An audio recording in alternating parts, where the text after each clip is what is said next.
Muchas gracias, Lola. Bueno, y gracias a la Sociedad de Misiones también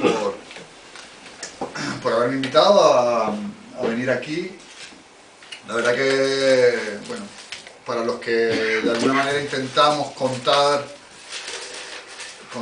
cosas, contar historias, en mi caso relacionadas con África o con las Áfricas, con las múltiples y complejas realidades de África, es una pasada cuando llega a sitios así y ve que no hay sitio, que hay gente de pie y todo, ¿no?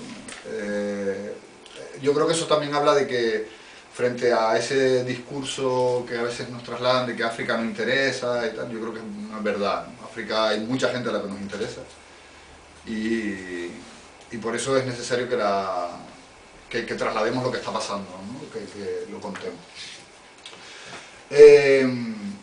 Yo no voy a contarles nada excesivamente académico, nada excesivamente formal. Yo creo que estamos en un ámbito en el que nos podemos de alguna manera permitir pues cierta distensión, ¿no? Estamos entre amigos, como quien dice, y les traigo una propuesta que es la de contarles algunas historias, ¿no? Porque al final uno es eso, ¿no? Uno es un contador de historias y bueno, la primera, yo creo que situarnos un poco, ¿no? Yo quería comentarles un poco cuál es también cuál fue mi acercamiento a África, ¿no? Como ven por mi acento, yo soy vasco. Yo nací en Canarias, en Las Palmas, ¿no? En esta isla que se llama Gran Canaria. Y bueno, creo que no me equivoco si vemos el mapa y les digo que yo, en cierta medida, soy africano también, ¿no? Evidentemente tengo una historia y administrativamente soy europeo, pero hay una cercanía geográfica de los canarios con África que es evidente, ¿no? Y que es innegable también, ¿no? Estamos a 96 kilómetros de la costa y a 1000 kilómetros de la península, ¿no? de lo que es el continente europeo, ¿no? Pese a que luego, bueno, pues a lo largo de la historia es verdad que en Canarias hemos vivido en cierta forma un poco de espaldas a África y más mirando a Sudamérica, ¿no? A Latinoamérica. Pero sí que es verdad que ha habido muchos vínculos, ¿no? Muchos lazos, ¿no? Entonces, no es casualidad que África me interese. Yo en el año 98 estaba trabajando en un periódico de allí, de Canarias, después de haber estudiado en Madrid y tal, y me tocó cubrir el tema de la llegada de pateras a Canarias, ¿no? En aquellos años, a finales de los años 90, la primera patera llegó a Canarias en el año 94 aproximadamente, ya hacía 7, 8 años que estaban llegando también al sur peninsular, pero en concreto a Canarias la primera, a Fuerteventura, esta isla de aquí, llegó en el año 94. Y 3, 4 años después empezaba a gestarse pues por un lado ese discurso del miedo de que esta gente que vienen aquí a invadirnos, no sabemos qué pasa y tal, fruto sobre todo del desconocimiento de lo que estaba pasando, era un fenómeno nuevo, ¿no? Que en Canarias, que hemos sido tradicionalmente emigrantes, igual que en el resto de otras comunidades de España, ¿no?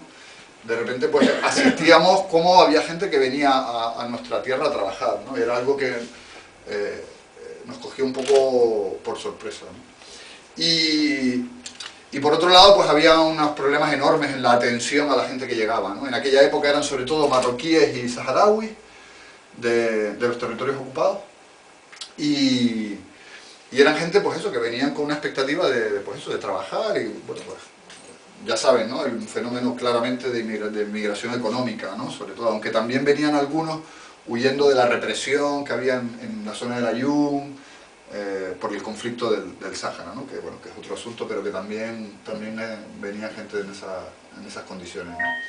Y es curioso, llegaron, recuerdo, en el año 98, 5 o 6 pateras, 40 personas, y ya se había creado una alarma social enorme en Fuerteventura, ¿no?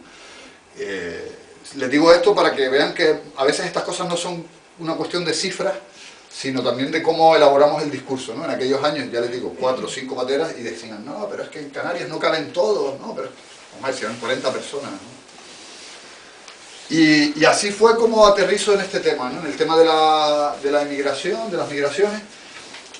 Y no pasa mucho tiempo que me doy cuenta de que yo no podía limitarme a contar pateras que llegaban en la playa o personas que morían. Ya en el 99 fue el primer naufragio en Canarias.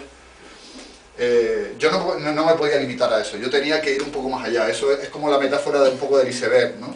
Yo estaba viendo la punta del iceberg, pero debajo había una historia enorme, ¿no? Y empiezo a viajar primero a Layún, a Tarfaya, que está por aquí, y para conocer un poco qué es lo que pasaba al otro lado, ¿no? Yo pienso que era un poco también un ejercicio de responsabilidad. Pero pronto, en el año 2000, cambia radicalmente el perfil del emigrante que llegaba a Canarias en patera, y a bordo de esas pateras empiezan a venir pues, gente del África subsahariana, o gente negra, vamos. Sobre todo de Nigeria, luego de Senegal y Mali, de Nigeria, de Costa de Marfil, de Guinea. Hay un cambio radical en el perfil y se produce, recuerdo perfectamente, en el año 2000, además en enero del año 2000. Y claro, ya estamos ante otra historia totalmente distinta, ya no son jóvenes que viven en la costa. En Canarias tenemos un dicho que es: Tuineje es el punto en la costa este de Fuerteventura, que es el más próximo a África, y hay un dicho que es: de Tuineje a Berbería se va y se viene en un día, lo que habla de la cercanía, ¿no?, geográfica.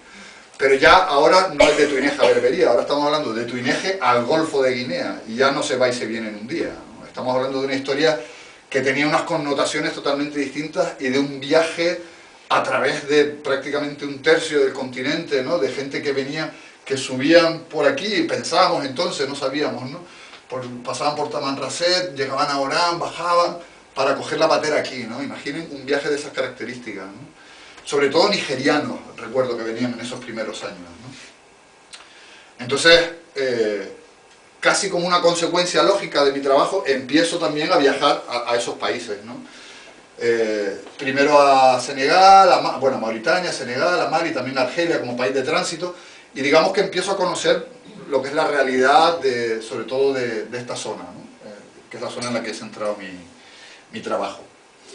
Cuando en el año 2004 en España se produce un cambio de gobierno, que deja de gobernar el PP y entra a gobernar el Partido Socialista. Bueno, recuerdo que en aquellos años, entre el 2000 y 2003, 2004, hubo un montón de naufragios en las aguas de Fuerteventura y Lanzarote. Y digo esto porque a veces parece que adquirimos una determinada sensibilidad cuando vemos un naufragio en la tele, o lo que pasó en Lampedusa, o lo de Ceuta, y son cosas que están pasando desde hace mucho tiempo, y de las que solo vemos una parte pequeña de lo que pasa, porque ahora les hablaré de lo que pasa en el desierto, ¿no?, que realmente es bastante brutal, ¿no? Y en esos años se hablaba muy poco, pero moría mucha gente también. En las aguas de Fuerteventura recuerdo pateras literalmente estrellándose contra las rocas, porque en la costa de Fuerteventura hay lo que nosotros llamamos en Canarias las bajas, que son rocas que no se ven, que están sumergidas, y claro, los patrones no conocían la costa y chocaban, o bien patrulleros de la Guardia Civil que iban a abordar a las pateras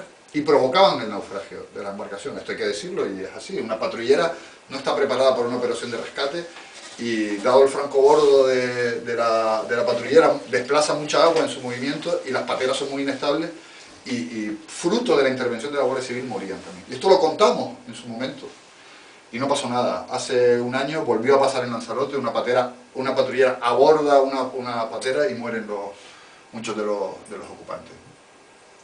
En el año 2004, como les digo, se produce un cambio de gobierno en España, cambia la política exterior también, y Marruecos decide bloquear la salida de embarcaciones desde aquí, porque Marruecos siempre ha jugado con este tema como le ha parecido, o sea, ha abierto y cerrado la espita a su antojo. Cerraron por aquí y empiezan en el año 2005 los famosos cayucos, lo recordarán, ¿no? Son las pateras, miden unos 6 metros aproximadamente de eslora, y un cayuco puede llegar a medir hasta 25 metros, ¿no? O sea, la diferencia es enorme, ¿no?